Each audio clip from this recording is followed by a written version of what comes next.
Voilà, je m'appelle M. Lamine Djemé, je suis le maire de la commune de Djibidione. En tout cas, un sentiment de fierté. Et aujourd'hui, de nous retrouver ici avec la CMU pour continuer la sensibilisation. Comme je vous l'ai dit, depuis le début, on est en train de consulter et d'informer les différents couches, les chefs de village, les Badianougor,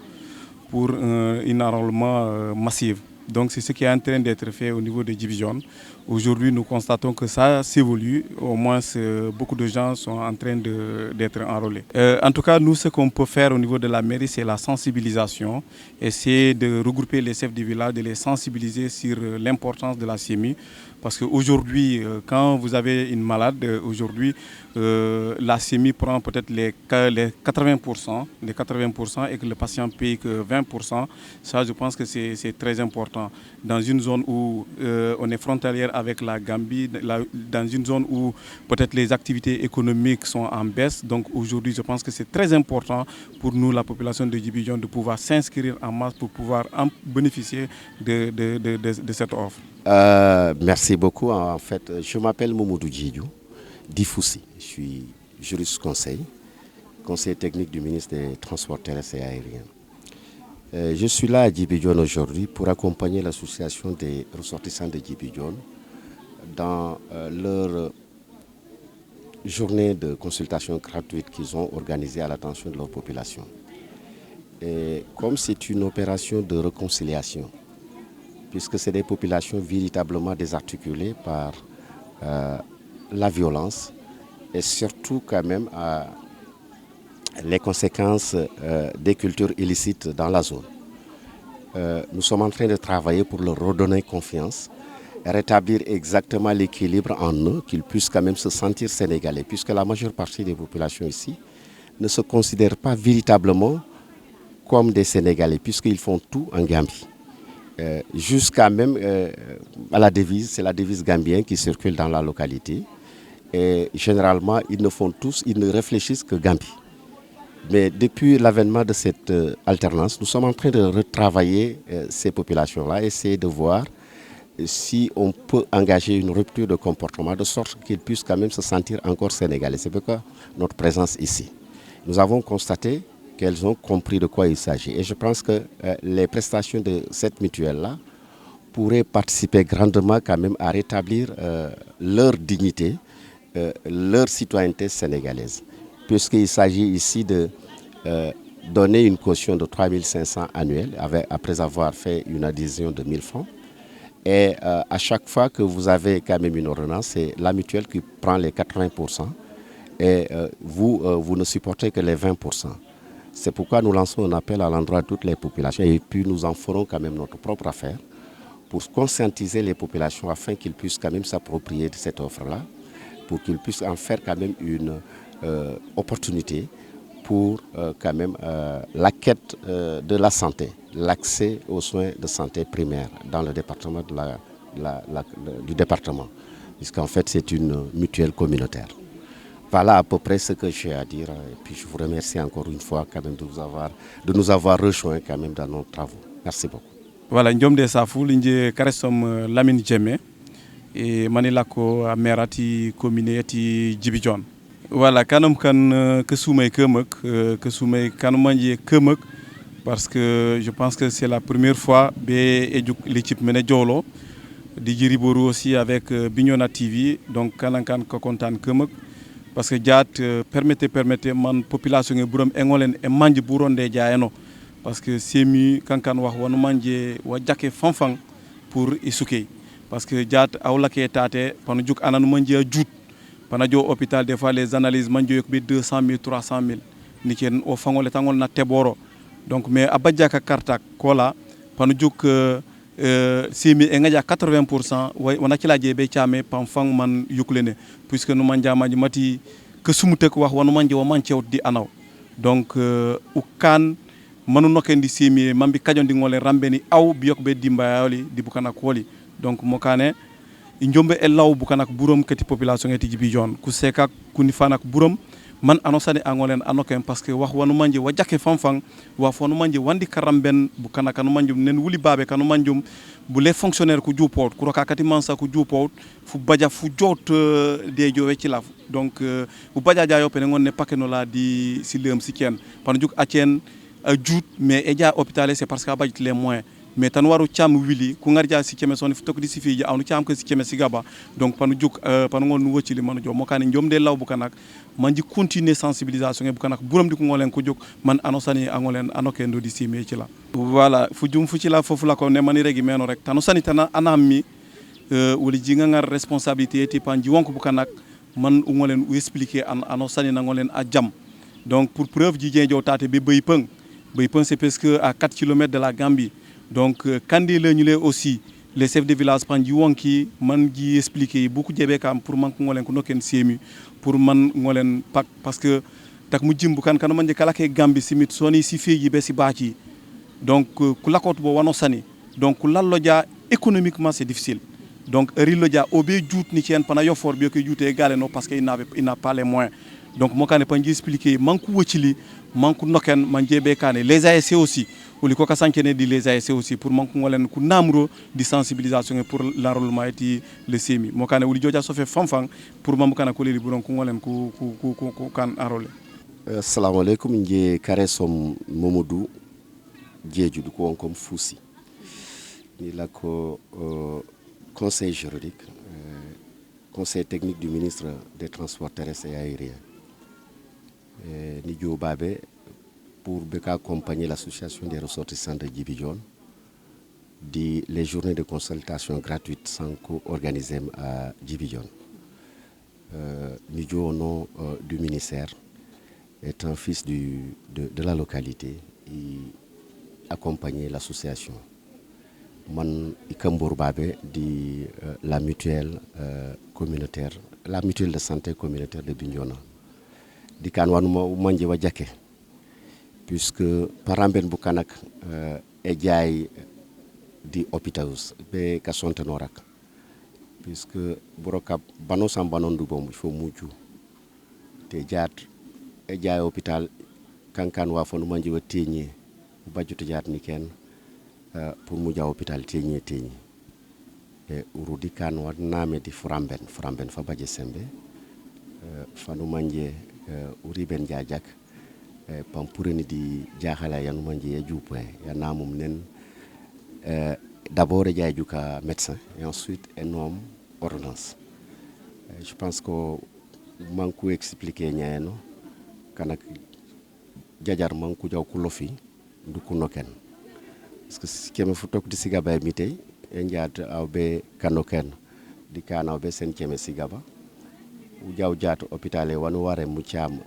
kabana yano san butinken dio ko ne ko ku jebe cham aw nu cham si bakiras kan won monji wajake o kam uli ko boka wonke bukanak surtout manku lof kankan wa fon manje wa jake di karambe no rak de ñese yetu sonteno e juwey puisque juwey yenom la première ressource yeti ano ajutum ngolentu yakari wano sande fu bajaf comme njomba wonke bukana ko tout ke département et de ko lof organisation yo ñama ko ngolen ko kan man ko jembe kané me ngone ba ci sembe merci beaucoup kankan babé Djibidione wa fonu manje wa jake memek wa jake puisque buke kari babe ko nyam jaat ngini no ken di mo fam bukan kanu manje ko jeew ku yakara muma ku bokawt di mo fam mari Sénégal babe ku ñila ka jupe ko manjut su godo ser Sénégal ser Gambie ku manje ka sonte no rakoli haja solitu Gambie ku kane so et donc du coup ku ngolen jaat man ku ngolen ku lof mutuelle yane mom du ku ngolen ku baj ka sonte no kanu manje ka jake babe di sopito ser Sénégal pankan won manje wa jakedi ko ci la memek nu hama memek ñaaw manjut mais bukan ka galé memek ni ken ka galé c'est vrai que ici baba je économie aw dialo no ken di mo famle to ngonu manje wambo mbabe watini économie de circonstance yombo babe si gode si jupo babe nya mais si godi sanu manje ngara wol so di kana kan manjun ka solan ka sontano le plus souvent namut waaw ku ñila ko yeke ken sigode mais kuni fana ku yeken sigodi ku ñila man ku yeken nya sigode de sulu pas kuni fana kan dom ku gagal hana juutu jal tabajo na jebe ka sontano ni ken sa ñila de sinda manjur me ani fana do de sinda juutu o kam mutuelle no ken jadi sulu sikila be ngonde rambe ni mamak panu bola di haja solo li kami ken ka du kanak manku juk manku jembe kane tikare ko fa manku lofe mutuelle yana momnya fu sinyayam kampo ko tom dikulinom kanu nyokla nya babe nje kare som banna sane ati balingor mais inyam bombuli ko ba Djiby Dione ko baji ko pe comme ibaba wal Djiby Dione yo mutuelle de santé départementale yati Bignona yoye e dialo diat a sontena be jo be ka sensibiliser o di mati kandi mangjabe ka nokenok di mutuelle be ka sonte noro ko fak man ko rente be wala mutuelle ti Bignona yati asontena o mangjabe ka nokenok be ka sonte noro aw chef de ménage père de famille ngonu noken ko ñoli pe man ko baj mutuelle ka pay a père de famille o be sen 1000 francs adhésion 3500 droits de cotisation yola yoje be ka sonteno emite burum dio banjana laña a renouveler pampaj ko 1000 francs yaje be ka benen to yo yommi yati carte di kano 5500 nya kana je be gute ko le ko sen droit d'adhésion ko droit de cotisation ko je be sen yo yommi 3500 yoli yaje be ka sonteni lo emite pe di 1000 francs yati ka kartok ko pankan 4500 anosan nya mutuelle de santé yone be jole be ka adhéré c'est adhésion familiale par exemple comme mom ngon tujo aw kebi di ko ngari abejo aw minimum 2 personnes aw assez ki di agnoli kon wala ndiaw baj ko benen dimbayay pe parce que mom be baje be ka nokenok pele sum be baje be ka nokenok ngilok makon pele sum nya ngonu jo unoken u bajjanu jo noken ambiok manu jebe e bandi ko ngilo ke pe di baj mutuelle manji ngonji sonteno merci beaucoup cotisation ngay la base de la cotisation le tujo law cebi le tujo mi ku gaba kankane ka feti karambe nor pour mbata injejo cebom amrajo cebol parmi nous ola kakami anosan cebol ana connaissance mututo e ko retengol ne tebol mais o jawlal ola ku feji bes fami son kunyen parmi c'est pas merci ay na connaissance mututo ba ko da banu cotiser pa bu ngole bu tebol ye kambi mité asondina de Bignona département de Bignona yonema la base de la cotisation ola be jol funak fa ko ola ko ku feji la des remplis bu kano bu gaba funak fa ko yo do pe kankan 14500 kankan si gaba dische fu tok si bakir donc uba so jaat panu ngole mu jinoke mu ku feji hani jaja jamando ma vinye abay somi pana noken donc mutuelle de santé départementale yo au centre de santé de Bignona hôpital de Bignona direction ngay yo baba nabe tribunal anosan a jawbo ban be ka noken wanu sanke nu tate woku jo be ka sanke cotisation yo emité peburum awtiten o ko simi chien fu toku sigaba unga somo jo be l'hôpital est ce que pas singol sistoni fu na fakon les singol sistoni mais chien fu toku sigaba bete emité peburum ha ute kawle mitire wocile mo kenal nano san olar ko bale ko do na ko ba mamudu kal a jola mo rakanem bare nano san aw baje un manone mama be kano kendi mutuelle fa funaga fa cila pa ko ngere bu kan ko nyenu cotiser est ce que non pa ngolen les fan le tu ngolen lebi mais o jalal o jaja dekon dijati pa nu janya be ko kana na manuma ngabe le mate bu kana ku feja kureto ngora onu jabe bu kan kunyel be bu kan mutinken ainsi de suite mais eto ngay bu kan ko ni ku feji man ngol nu jani makon merci mtk kan ngona lu jala bu kana kala ko nya burum bu jantel nora parce que bu na fan bolu lal inje kasanke non diko forma fati ku docteur kambabe Djiby Dione wan ko rege unya baba kantare bo bajo karto kilia baba kabaytu karto kilia bu na fanga boli wo folo di jebe mon di tong kakaron kan ko rege nya aw baje ko manu ju usumut mba anyile ya nuno monom ko aseke ya mana sumutu te wo belo tanati jibi jondi tatu ri nyasi na puri mi ordonnance na jembe ka safelo burum no jow mana di fana wan kon nya siria ka safe asafe le begore bandomi ani ja ewli na no ngaru sikeme sigaba bare bare wari no mi endaw ye jebe cham belemu manaw baje ka karta bare ka karta ke e baje yoli ko yoko sankene unya e ke fuyanu mansa yolu la pio kone ma ko ngomor jakumbe kambu kan ka kon kep ku baje ula tu situ la bakaramba ko sumudo bo famanu jopoye oto musa olal omo ati jibijo no manjalo manjula burom nanu solae awani fanate lupe mba a sekate lupe mba a bajume korey anyole ombo dakara baje korey nono sawaru bonylo mani jow mani nyes karto an ko rege nya ka karta buru jabe nyesor ko eno abe joberi Mustafa nono ni solo ka karta ko bonu jebe kan pananu si fote sati mi aw kanu sala be kanere burom parce que ubajat bukan kanu summi awdi siner ngol ngonu kanero barano sambe baj ka carte kola panku jono ka carte kola ko kilia asumto wala jamme ngara mana sonten fuko jantena jak fuko sikeme fo tok di sigaba sonu jembe chame o chanso jat emiti burom le to lañ do be chamo ka carte ko kilia do sikema sana fu tokore sigabaras nu jantena jante jake so mansa jembe kabene nako ma yey ngole me benen eno ye ki musumutu jat kanja ewli pankon nono skema sana fu tokore si fegi déjà fan fa wana chamu mi ungaru skema sigaba bare kanja siwli sigaba ni ko ungaru skema si bakir e nyaabu yokulde une wo mu jupere si laptana so buka kete konde so la manko do be buke oto ku joja mo manko sankelal wakiliyal manu kana mo uno mena jaba jangata bo wala sarai wala mu kana e make wakili manu purene korey siwli si fegi siwli si bakir siwli futok u jowri none tafa imam no kanu asekom andi mbayembe koke bare nya konti jawno ke nya force foko sumut ana musalaw ke sumut bare ana manjut nenu jebe ke sumut problème toto aw sumute man ambulance te bitade wi hana ambulance ba chambol yo aw be cham haf koni ko chawaw urim bi nyonani kono he aw foko be si jor bo si tu kayta ko be toñi bebo waw no korene waw sume momu waw fangi manu sume momu nene uli kasankane nya buke uli ku docteur rek seni nya somu omudo inge dimbaye mba burom kokudo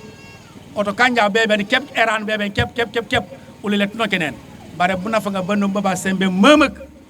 u jama jak kabaju mi ni ku rek palil ka jami tade ni kula mbesine mankulan ko wonor jak alawlu tumi na joy seni nya spana explique ko tafa ko nas ko kanja karay jonji kanja joro jokado a docteur on panu explique u jak bare bu nafa nga boli lete alo te nyesi kori sikore so tu kuna ka nya be Dakar tu yoko jala nya manu maloral di kuringel lel mambi kan anosano jambe kaykum population ngati jibijon nje khalifa jemme masaray mangi be kasanken di muyu kasanken ak jojo lalo lañ di mitile oye yanko ngal jolo nya jaat be ka expliquer wala manu ngole na manja mitile oye inja sankene nya fonctionnaire at état du Sénégal mutuelle de santé ti ku agent aketi ku fonctionnaire ak Sénégal njomuro bare mutuelle de santé oye pop inje pop omuro ni adhéré bare awji kere so sigabas avantage de femmes jupoe que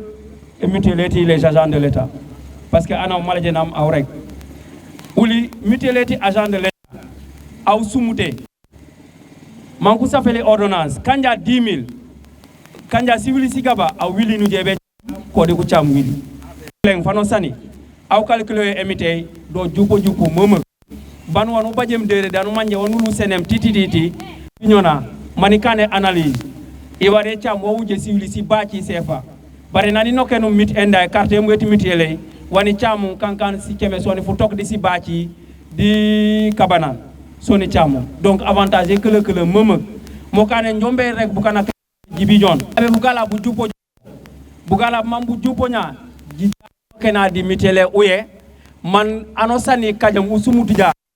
nu bajta nu jebe ka yokulo parce que nu tukaje mambu kana konde gale babe eno donc aw jew no kendi mitele uye pam permettre joja hôpital nu baj des soins san manje sa jake bari nano sani e koreya e jupo banu sumut ulero di mitele uye munu jobe hôpital wanu jebe begle bo comme soin ni kele to ngonu lengole nafay mokane njombe lawbu kana keti commune Djibi Dione tout Moustapha umto tate ano sani anu manju mamu kana kusankene nyaw lowlu kaja mu ngeru kano usamta ya munu jo toko tate nu cengo expliquer munu jebe kanena munu nokendi mitele bu nafunga bandom bu jupo momak inja sankene nya kasalemit parce que kanene nin e bajonu jebe ngar munu jo ende hôpital ni ngol ni baj bara ni ten babay kanu manje ko ku bajitu position ke kila donc aw jew no kende pa fama nafay mo kana njombe saf bu kana burung ni remercier muy ka jowlo nya be sensibilisation e parce que ore ro ngole no kana ku manju waw baje ku ce ko bok ngolen ku manjut mais muji kane tourner ni manji kane nya panku jam information e panku ngolen ku noken man nafa wala burom parce que muy manji junya c'est pour mam kanak annoncer na sumutu nango na bag mana jebe ka sontenor eno merci beaucoup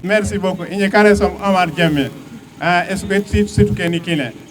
mané kan agent de santé soignant di poste ti joni fujo jafe fam ko sankene nya inje ni sensibiliser ka jope yakuy ku noken somene ya wujum renouvellement yati o carte wolel uli ka nokenum jaja we ko kan bo kan kono Bokan Gaba Donyen, Mano open casse 200 000 francs au verset le bureau Yoli, Manko Johnny Nanto, Renouvelanto carte Raktak, Manko Sello, Midi Jobotu. Nyatani Manka complète di Anifana, Mama Asankerun Tate Jata, Nane emit Foucault, au Bebatek, Chema Futok, Disigaba. Batek Chema Futok Disigaba, but the carte Jankotu Melane, Kusafeli, Jo Chemeji Jare. Donc, il faut qu'on regarde la population et matière renouvellement. Il faut que je fasse d'ici février. Et parce que moi-même, à mon tâte, je fasse gaba. Amar, il y a beaucoup de renouvelons que carte nationale qui fasse gaba. Est-ce que je vais bureau pour renouveler? Voilà, donc, il faut que je canyoto. Quand il y a banni pour moulum, je canto to chemai. Je l'agnan to chemai. Sinon, ou les casse fort en population, ou les galene. Omar n'a tout jasunya yukara. Kati loptane ka jalon betate man ko de teme photography gaba o nani teme photography. Merci beaucoup. Ja sankene nya kare so Mamadou Doucouré Badji men kinde esugeti sinja. Wal ma be kabele nakto.